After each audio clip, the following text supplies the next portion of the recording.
Si vous parvenez à rester éveillé pendant 3 jours et 3 nuits, vous remporterez 100 000 $. Mais si vous tenez 5 jours d'affilée sans dormir, la récompense s'élèvera à 500 000 $. Cependant, si au cours de l'expérience vous vous endormez plus de 60 secondes, votre cœur cessera de battre. Afin de gagner rapidement de l'argent, Jenny s'est portée volontaire pour cette expérience sur l'insomnie. Le docteur lui a injecté une puce à l'arrière du cou. Lorsqu'un être humain reste éveillé longtemps, son cerveau sécrète de la curatosine, une substance capable de réveiller les patients en état de mort cérébrale. La puce sert justement à collecter cette curatosine. Le docteur a également remis à Jenny une montre. Quand le cadran affichera 100, signe que l'extraction de la curatosine est terminée. Elle empochera 100 000 $. Le premier jour, Jenny a révisé toute la nuit. L'extraction de la curatosine a atteint 41%. Le deuxième jour, alors qu'elle déjeunait à la cantine de l'école, son camarade Jacques s'est assis en face d'elle, et lui a montré la même montre au poignet. Il s'est avéré que d'autres personnes participaient aussi à l'expérience, comme Lisa, une influenceuse beauté, et Case, un geek accro aux jeux vidéo. Ils avaient tous un point commun, l'habitude de faire des nuits blanches. Après avoir discuté, les 4 se sont échangés leurs coordonnées, pour se motiver mutuellement en cas de coup de barre. La première nuit,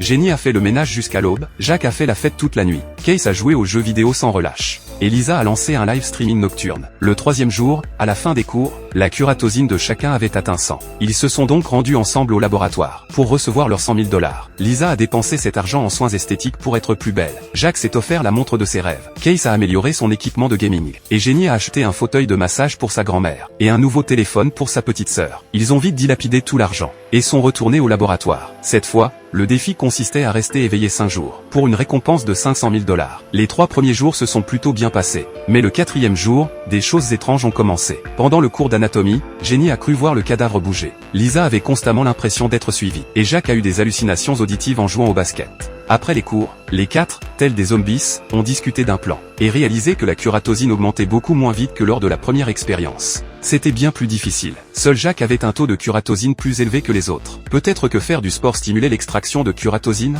Ils ont donc changé leur façon de tenir éveillé. C'est alors que les ennuis ont commencé. Voici l'intrigue passionnante d'un film intitulé L'expérience de l'insomnie.